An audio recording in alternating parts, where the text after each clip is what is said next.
Halo, Assalamualaikum warahmatullahi wabarakatuh. Selamat berjumpa kembali dengan channel biologi. Pada kesempatan kali ini akan kita bahas bab yang kelima, yaitu tentang struktur dan fungsi sistem peredaran darah pada manusia. Ada beberapa bagian, tetapi kali ini kita hanya membahas tentang yang bagian A ya, yaitu tentang komposisi darah dan golongan darah pada manusia. Baik, mari kita awali dengan membaca basmalah bersama-sama. Bismillahirrahmanirrahim. Dengan nama Allah yang Maha Pengasih, yang Maha Penyayang. Semoga Allah selalu mengasihi kita dan menyayangi kita dimanapun kita berada, sehingga kita diberikan nikmat sehat dan nikmat sempat, dan mudah-mudahan orang yang beriman setelah belajar biologi ini ya. Oke. Saya sangat senang sekali jika kita tambah iman kita ya. Oke, kita satu yang sedikit sekali, penjelasannya mungkin banyak ya. Oke, yang pertama kita akan belajar tentang komponen penyusun darah pada manusia. Yang kedua yaitu mungkin yang kita bahas hanya yang tipe ABO gitu ya.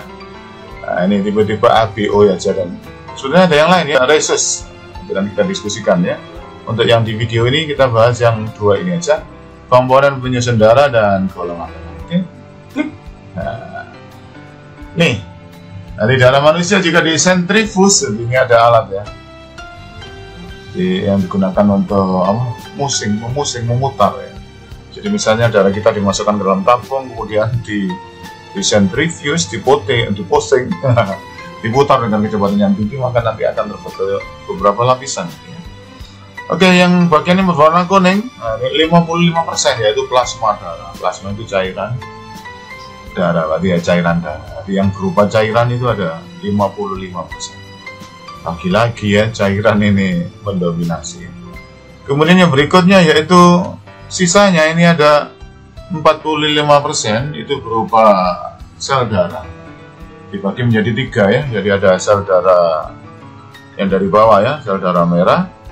Kemudian ada sel darah putih dan macam-macamnya.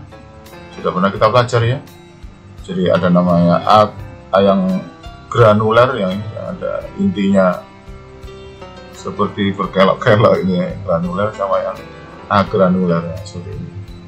Jadi ada neutrofil, basofil, eosinofil, kemudian ada monosit, ya masalahnya ada sama limfosit, sel darah putih, leukosit, eritrosit, trombosit. Ada namanya platelet, ada yang bahasa lainnya platelet ya, keping darah. Oke, jadi yang 55 cairan darah, kemudian yang 45 adalah sel-sel darah terbagi menjadi seperti gambar. Kok bagus-bagus warnanya ya, diwarnai mungkin. Luar biasa dengan teknologi ya. Oke, kita pelajari secara detail, tolong campur sing ya, tulisannya agak kecil ini, tapi tolong didengarkan, disimak, kalau perlu nanti buka buku biologi ya. Kalau sambil kalau nggak ada buku ya pakai buku digital lah. Oke. Ini agak rumit kecil tapi ya disimak lah, didengarkan ya. Oke, saya jelaskan secara detail berdasarkan ini ya. Saya hanya baca saja tapi ya saya kasih penjelasan ya. Sebagaimana di gambar sebelumnya, dari komponen penyusun darah itu ada bagian yang disebut dengan plasma darah, ada yang disebut dengan sel darah. Saya awal dari yang sebelah kanan aja dulu ya, yaitu plasma darah ya. Jadi plasma darah sendiri ya, tadi kan 55% dari komponen darah, tapi plasma itu sendiri terdiri dari 90%-nya itu air dan 10%-nya zat-zat yang terlarut di dalam. Gitu ya. Apa saja berarti selain air? Nah, ini ada protein, ada garam-garam yang kita makan, konsumsi, ada nutrisi gitu ya. Ada hormon yang dilepaskan oleh kelenjar endokrin. Nah, singkat toh? Kelenjar endokrin dihasilkan oleh epitel kubus. Ada karbon dioksida. Lah, ada oksigen juga sebetulnya ya.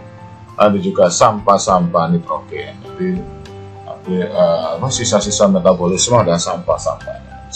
Oke. Terus untuk apa cairan ini ya? Kok banyak sekali gitu. Oke, yang pertama yaitu mengangkut. Jadi sebetulnya di dalam cairan darah itu juga terdapat zat-zat makanan yang kita makan, yang dibawa yang sudah dicerna di alat pencernaan bakal nanti diserap gitu ya, masuk ke dalam darah melalui epitel apa ya, masih ingat nggak? Silindris bersilia itu ya.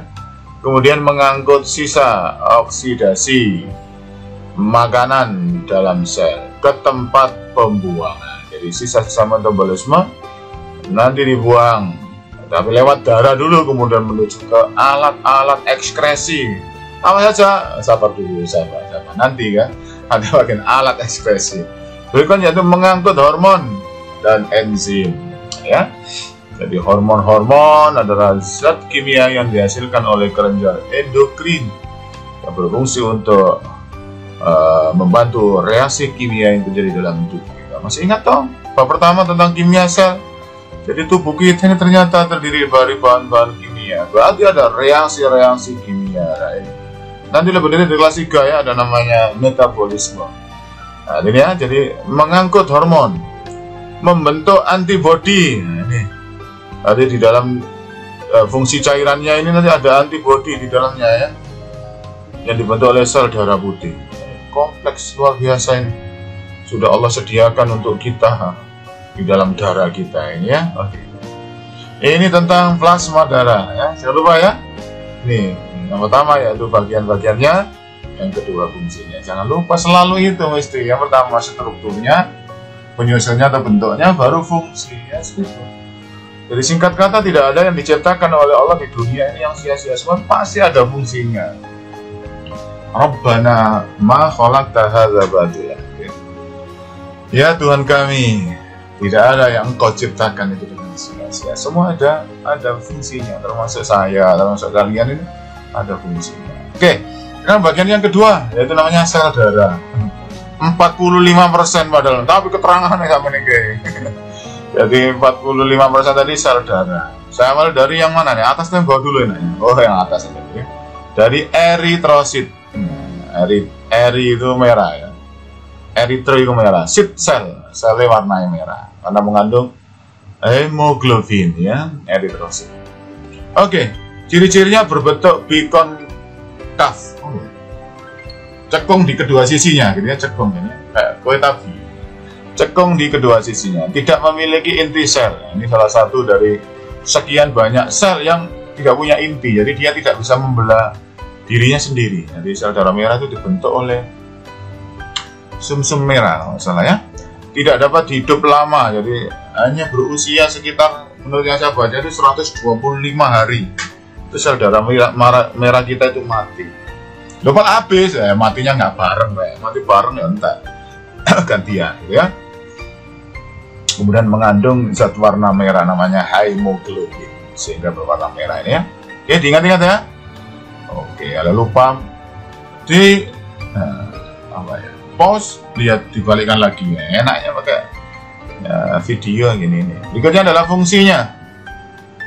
Nah, pertama yaitu mengikat oksigen. Nah, dia mengandung hemoglobin. Nah, dimana hemoglobin punya istilahnya daya ikat, gitu ya. Daya ikat yang tinggi terhadap oksigen, dan juga punya daya ikat yang tinggi terhadap karbon dioksida. Wah, itu rebutan. Mana yang banyak? Kalau banyak oksigen ya oksigen yang diikat, namanya oksihemoglobin.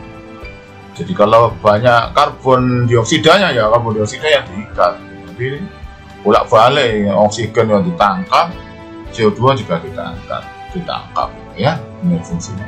Yang berikutnya itu dari jumlah sekarang ya, jumlah dalam satuan milimeter kubik. Jadi dalam 1 milimeter kubik dari darah kita ke 1 cc ya, itu plus minus 5 juta sel. Subhanallah, banyak sekali ya. Kemudian perempuan 4 juta sel, banyak laki-laki ya. Kenapa ini? Oh, mungkin perempuan kan setiap bulan ini dibuang darahnya sempat dibuang-buang, ini bukan dibuang ya, itu dibersihkan. Oke, bagaimana dengan orang yang hidup di daerah pegunungan? Apakah sama? Nah, nanti bisa jadi bahan pertanyaan untuk kamu ya. Ini tentang eritrosit ya, dari ciri-cirinya, kemudian fungsinya dan jumlahnya. Yang kedua yaitu leukosit terakhir ya, karena banyak. Karena leukosit paling banyak ya. Susah ya, ini juga susah, ini banyak sekali ya. Oke, yaitu berikutnya trombosit atau keping darah. atau ada yang disebutkan platelet gitu ya. Ciri-ciri bentuknya tidak beraturan, karena bentuknya tidak beraturan diberi nama keping gitu ya. Kepingnya tidak beraturan, tidak memiliki inti sel sama dengan sel darah merah ya. Berumur pendek. Berapa ya? Saya belum pernah baca ya, berapa umurnya ya. Kalau ini tadi kan 125, kalau ini berapa? Kalau saya kurang tahu ya. Bantu ya nanti cari ya. Berikutnya yang tidak berwarna ya. Jadi trombosit itu tidak berwarna. Loh Pak, di gambar kok berwarna Pak? Ya untuk memudahkan melihat dikasih warna. Berikutnya yaitu untuk fungsinya membantu pembekuan darah ya. Jika bagian tubuh kita ada yang terluka, kemudian nanti trombositnya pecah, trombosit pecah mengeluarkan enzim trombokinase, trombokinasinya kemudian mempengaruhi protombin menjadi trombin, dibantu dengan ion kalsium dan kalium, akan merubah fibrinogen menjadi fibrin, jadi benang-benang. Nanti seolah-olah kalau tubuh kita terluka nanti dijaring gitu ya, dibentukkan serat-serat atau benang-benang sehingga sel darah atau cairan darah nanti tidak bisa keluar, dibendung seolah-olah ya. Dibendung dulu, kemudian nanti akan terjadi proses penyembuhan luka. Seperti apa ya penyembuhan lukanya ya? Oh, mungkin nanti dibahas di darah atau dibahas yang pembelahan sel jaringan ya kayaknya. Sembarang wis, yang mana nanti monggo kalau nanti kita diskusikan ya. Ini proses pembekuan darah. Setelah itu diperbaiki sel-sel yang rusak. Oke. Tapi kita apa yang kita lakukan dengan pembelahan sel? Otomatis lagi otomatis ya Allah. Alhamdulillah ala kulli hal, banyak sekali proses-proses dalam tubuh kita ini yang otomatis.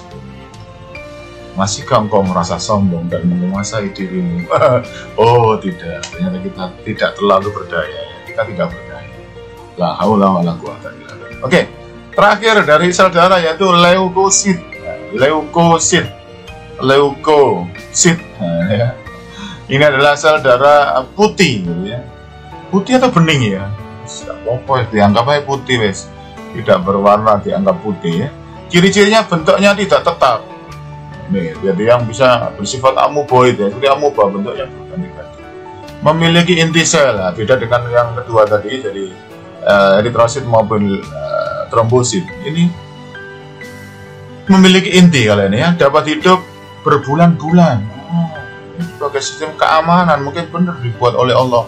Umurnya panjang ya, tidak mengandung hemoglobin sehingga tidak berwarna merah, ya. Dapat bergerak amuboid, jadi bergerak seperti amuba, bisa menembus gitu ya dari dinding-dinding sel gitu ya. Kok dinding sel kurang pas ya, membran sel ya, karena manusia dan hewan tidak punya dinding, tapi membran sel ini kurang pas ya. Jadi dia bisa menembus itu, ada namanya apa? Diapedesis, istilahnya diapedesis gitu ya. Kemampuan sel darah putih untuk menembus, jadi dia seperti pasukan keamanan gitu ya. Wah, bisa menembus kemana-mana jika ada terjadi infeksi gitu ya. Ini kan benar-benar luar biasa gitu ya, Allah menciptakan ya by design ya, didesain dengan mana. Ini kita belajar tentang struktur tubuh manusia ini nanti jadi pelajaran kita ini, ilmu strategi juga ada di sini ya. Bisa bentuknya berubah-ubah, bisa menembus membran sel. Karena punya ciri-ciri seperti ini, maka dia punya fungsi yang pertama yaitu menghancurkan kuman. Jadi dia berperan sebagai pasukan penjaga keamanan ya, dari zat-zat asing secara fagositosis. Fagositosis itu dipangan sel ya. Fagus itu panganan, sit itu sel, sis proses memangan sel. Jadi kalau ada sel-sel asing bisa dimakan. Kadang-kadang ada yang tertentu ya, sel dewi dimakan ya. Jadi ini ada kelainan atau gangguan, kita bahas di gangguannya nanti ya. Berikutnya yaitu mengangkut lemak, menghasilkan histamin. Apa itu histamin ya? Mengandung histamin. Biasanya ada obat-obatan ya. Histamin itu kayaknya anti peradangan kalau nggak salah ya. Dibaca lagi ya, ayo nanti kita diskusi.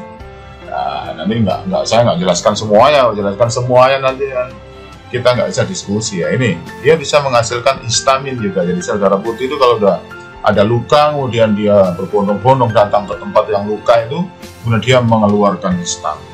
Apa itu histamin? Nanti silakan Nah, dibaca dan kita diskusikan. Berikutnya itu melumpuhkan kuman penyakit yang berada di luar darah. Jadi karena dia bisa menembus itu keluar masuk dari pembuluh darah, dia bisa. Kemudian jumlahnya dalam 1 mm kubik yaitu 7.000 sel. Kalau ini tadi juta ya, nanti kan ya. Jadi kalau pada eritrositnya 5 juta, 4 juta. Di sini hanya 7.000, jadi sedikit. Dari keamanan yang terlalu banyak bahaya juga ya. Seperti orang penyakit-penyakit autoimun itu jumlah sel darah merahnya sel darah putihnya banyak dan ada yang tidak bisa mengenali bibit penyakit dan bukan bibit penyakit. Nah, untuk bilang kita berlindung ya. Mudah-mudahan sel darah putih kita ini amanah, makan janji ya. Dia tahu fungsinya. Atau orang yang kena penyakit leukemia ya. Jadi sel darah putihnya ini lebih terlalu banyak. Keamanan terlalu banyak ya gak bagus. Ada rasionya ini ya. Jadi 1 mili mengandung 7.000 yang sehat ya. Kemudian berikutnya ada yang jenis agranulosit. Nah, tadi saya sampaikan nih, tidak, granul itu grandul-grandul. Jadi intinya itu jadi kalau agranul yang ini ya, jadi intinya itu polos gini ya, bulat. Yang granulosit ya ini intinya grandul-grandul ini kayak telo. Nah, itu yang granulosit ya. Jadi ada yang agranulosit yaitu limfosit dan monosit. Nanti silakan dibaca kembali apa fungsinya ya limfosit dan monosit. Ya kalau nggak salah limfosit ini membentuk antibodi ya. Kalau monosit ini membentuk makrofag kalau nggak salah untuk fagosit. Nah, kemudian ada granulosit. Granulosit ini yang granul-granul tadi ada basofil. Basofil berarti bersifat basa ya. Baso dari kata basa, fil itu cinta, suka. Menyerap warna basa. Berikutnya eusin, ini asam. Menyerap warna asam. Tadi kalau basa biru ya. Kemudian eusin merah ya. Kemudian netral berarti ya. Bersifat netral. Ini beberapa klasifikasi dari sel darah putih ya. Ada agranulosit sama granulosit. Oke, nanti bisa kita diskusikan kembali atau kamu juga punya gambar-gambar ya, atau kamu sampaikan ke saya biar saya juga tambah pinter gitu ya. Gantian dari saya terus nyampaikan, kamu juga perlu nyampaikan. Dari beberapa anak itu kan kalau waduh ilmu saya bisa berkembang ya. Oke. Ini tentang komponen penyusun darah. Yang berikutnya itu golongan darah. Jadi ini yang kita bahas hanya pada sistem ABO saja ya. Sistem ABO yang ditemukan oleh Karl Landsteiner. Orang mana kira-kira? Kayaknya orang Inggris ini kayaknya dari namanya ya, bukan orang Indonesia. Jadi dia meneliti darah manusia. Kemudian dia membedakan menjadi golongan darah A, golongan darah B, golongan darah AB, dan O. Jadi, terus dasarnya apa dia bisa mengklasifikasikan darah seperti ini?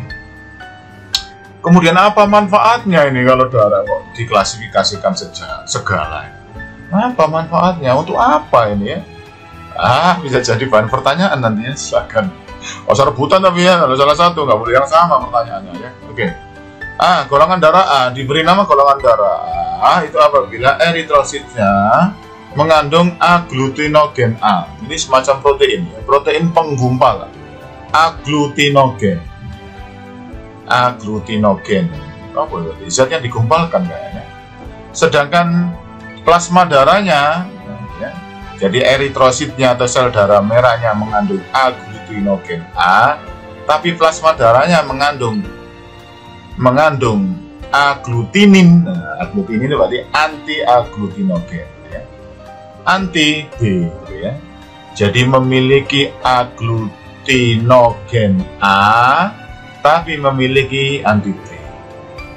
Yang golongan darah B kebalikannya, di eritrositnya atau sel darah merahnya itu mengandung agglutinogen B tapi agglutininnya antinya yaitu A. Nah, kebalikannya ya. Nah, kalau golongan darah AB ini memiliki di eritrositnya itu ada agglutinogen A sama agglutinogen B. Jadi memiliki dua. Tadi seolah-olah kayak perpaduan ini A dan B ya. Punya agglutinogen A, punya agglutinogen B. Sedangkan plasma darahnya tidak mengandung agglutinin. Jadi nggak ada zat penolaknya. sehingga dikei opo gelem ini kayaknya. Dikei darah opo gak nolak belas. Sementara yang O kebalikannya AB. Kalau O tidak memiliki aglutinogen. O dari kata omit. Omit itu kosong ya. Jadi nggak punya aglutinogen. Tapi punya zat penolak, punya aglutinin di plasmanya itu, sehingga ini nggak mau dikasih darah yang lain ini selain darah O dan Z. Dikasih yang lain ditolak karena dia punya penolak kedua-duanya. Nah, kalau ini nggak punya penolak belas, gelem aja. Kalau ini B punya penolak, B punya penolak A, A punya penolak B. Gitu. Oke, kira-kira itu apa ya? Perlu golong-golongan segala ya. Selain golongan darah sistem abu, sebenarnya ada yang lain yaitu resus ya. Mungkin nanti dibahas di slide di pembahasan selanjutnya. Oke, demikian tadi tentang darah. Jadi pembahasan kita ini tadi tentang komposisi darah dan golongan darah. Ini ada penyusunnya tadi sudah bahas banyak tadi. Yang berikutnya adalah golongan darah. Mudah-mudahan penasaran ya. Nanti silakan dibaca lagi. Oke, nanti kita tanyakan lagi. Nanti kita diskusi ya tentang. Saya biasanya kemarau saya bahas semuanya. Untuk kali ini saya coba pecah-pecah sedikit-sedikit gitu ya. Oke, mudah-mudahan bermanfaat. Semakin kita mengenali diri kita, siapa diri kita. Ternyata kita terdiri dari jaringan-jaringan, kita terdiri dari sel-sel. Ini kita terdiri dari sistem organ. Nah, sebelumnya adalah sistem organ gerak, sekarang sistem organ, yaitu peredaran darah. Oke, Pak, kalau nggak ada salah satunya, wah ya, mudah-mudahan ada semua ya di tubuh kita ya.